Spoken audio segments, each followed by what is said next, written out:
Eusko Jaurlaritzaren kanpo harremanetarako idazkari nagusia, Euskal Herri agintari eta ordezkariok Bilboko alkate jauna agurgarria, Bizkaiko Batzar Nagusietako presidente Andrea, Eusko Jaurlaritzaren sailburuak, zaudeten ordezkari eta aholku batzordekideok, jaun Andreok, egunon guztioi, mundu zabaletik etorritako ordezkariok batez ere.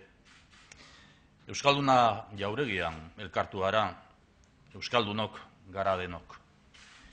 Eskerrik asko milaka kilometro egin ondoren gurekin izateko egin duzuen ahaleginagatik.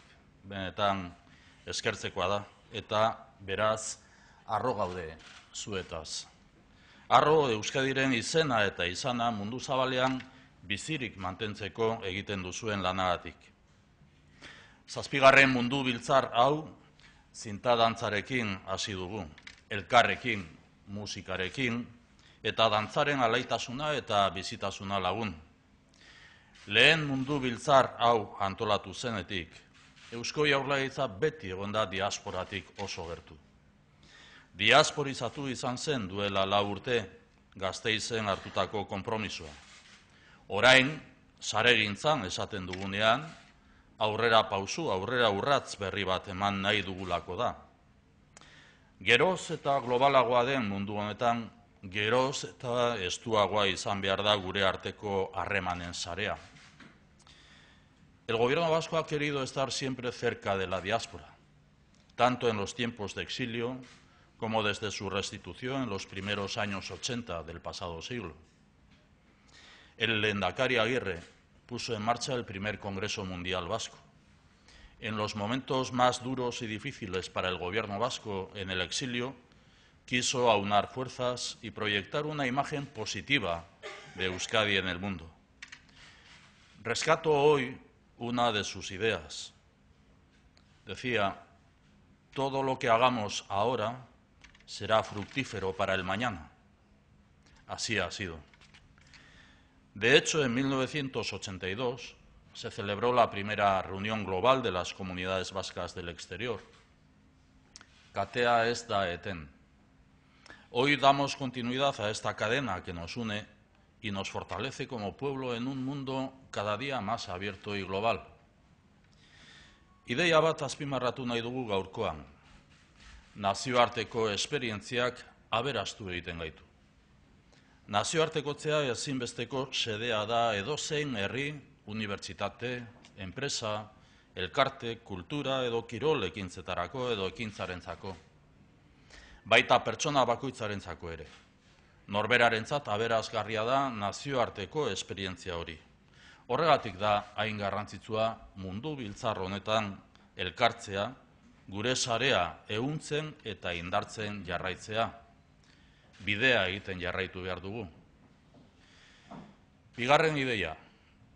Gure herria, inor baino hobeto dakizue zuek hori, emigranteen herria izan da.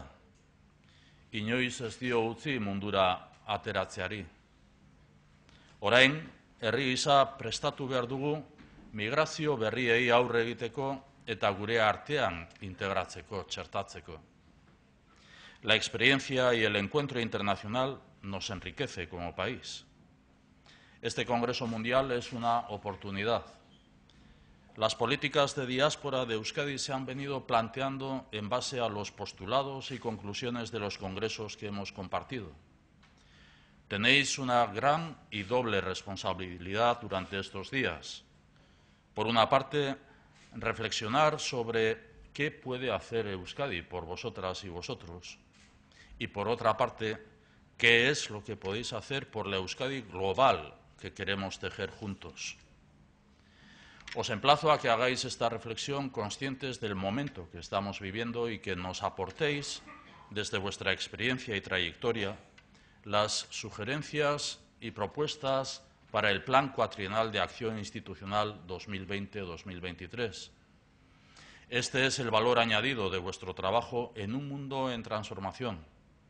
Las relaciones entre la diáspora y los países de origen han dejado de ser bilaterales. Hoy nos conectamos en red. Personas y proyectos avanzan y se desarrollan en la red global.